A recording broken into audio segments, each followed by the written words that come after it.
Introduction. Welcome to Thailand Defense Tech, the channel where we explore the most advanced military technologies, defense strategies, and global power shifts shaping the modern world. In today's episode, we dive deep into a subject that is raising eyebrows across the globe: Russia's decision to mass-produce the Tu-160 supersonic strategic bomber, often nicknamed the White Swan. This aircraft isn't just another bomber, it's a symbol of nuclear deterrence, long-range strike capability, and Moscow's ambition to project power on a global scale. Could this be the move that shifts the balance of power in the 21st century? Let's find out. The legend of the Tu-160. The Tupolev Tu-160 first entered service in the 1980s during the height of the Cold War. It was the Soviet Union's answer to the American B-1 Lancer, designed to combine the speed of a fighter jet with the payload of a heavy bomber. Nicknamed the White Swan by Russian pilots for its elegant lines and by NATO as the Blackjack, the Tu-160 remains the largest and heaviest supersonic bomber ever built. It boasts a top speed of Mach 2.05, a combat range of 12,000 kilometers without refueling, a payload capacity of over 40 tons of missiles and bombs. But what makes it particularly fearsome is its role as a nuclear-capable bomber, able to carry long-range cruise missiles equipped with nuclear warheads. Why mass production now? For years, Russia operated only a small fleet of Tu-160s, about 16 aircraft, due to the high cost and technical complexity of producing them. But in recent years, Moscow announced a bold plan: restart full-scale mass production of the bomber under the Tu-160M modernization program. This raises an important question: why now? The answer lies in several factors. 1. Great power competition. The return of rivalry with the United States and NATO has pressured Russia to expand its strategic arsenal. 2. Modernization of nuclear triad. With new submarines, ICBMs, and bombers, Russia aims to secure its second strike capability. 3. Geopolitical signaling. Mass-producing a weapon of this scale sends a powerful message to adversaries and allies alike. 4. Technology upgrades. Advances in engines, avionics, and weapon systems allowed the Tu-160M to be more effective than its Soviet-era predecessor. Key features of the Tu-160M. The modernized Tu-160M is not just a copy of the old bomber, it's a leap forward. Among its key upgrades are new NK32-02 engines providing more efficiency, range, and thrust. Next-generation avionics and radar systems, giving it advanced navigation and targeting capability.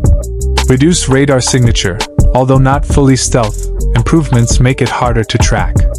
Ability to carry hypersonic weapons like the KH-47M2 Kinzhal, significantly boosting strike potential. Extended operational life to remain relevant for decades. This makes the Tu-160M one of the most advanced non-stealth bombers in the world. The role in Russia's flexibility.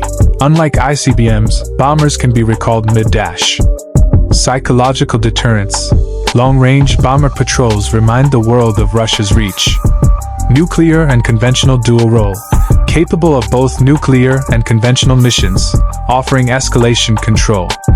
Moscow often flies Tu-160s on long patrols near NATO airspace, reminding adversaries that Russian bombers can strike targets thousands of kilometers away. Global reactions. Russia's mass production of the Tu-160 has not gone unnoticed. Across the Atlantic, the United States continues to modernize its own strategic bomber fleet with the B-21 Raider, a stealth bomber that will soon enter service. NATO allies see Russia's move as a direct challenge, sparking debates on defense budgets and air defense upgrades. Meanwhile, China watches closely, balancing its partnership with Russia against its own long-term military ambitions.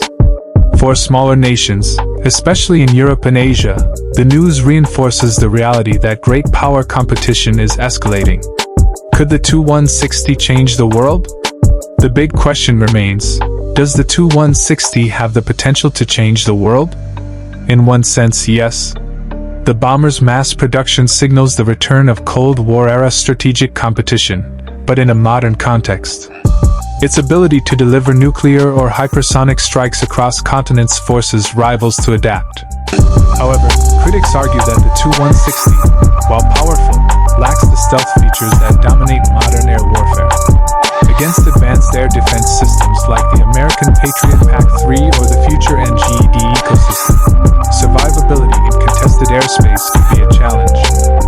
Still, when used as a long-range standoff platform launching hypersonic or nuclear cruise missiles, the Tu-160 remains a formidable strategic weapon. Economic and political dimensions. It's also important to understand the economic and political aspects of mass-producing the Tu-160. The bomber program generates thousands of jobs across Russia's defense industry. It showcases Russian engineering capabilities despite Western sanctions. Politically, it strengthens President Vladimir Putin's narrative of restoring Russia's status as a global superpower. For Russia, the Tu-160 is as much about national prestige as it is about military capability. Future of strategic bombers. Looking ahead, the Tu-160 is likely to remain in service for decades, even as Russia develops the PAC-D8, a next-generation stealth bomber. In many ways, the Tu-160 serves as a bridge between the Soviet legacy and the future of Russian aerospace power. Its presence in global skies ensures that strategic bombers remain a central element of nuclear deterrence, even in the era of hypersonic missiles and cyber warfare.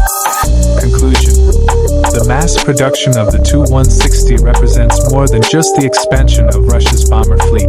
It symbolizes a renewed era of global military competition. With its unmatched speed, range, and payload, the Tu-160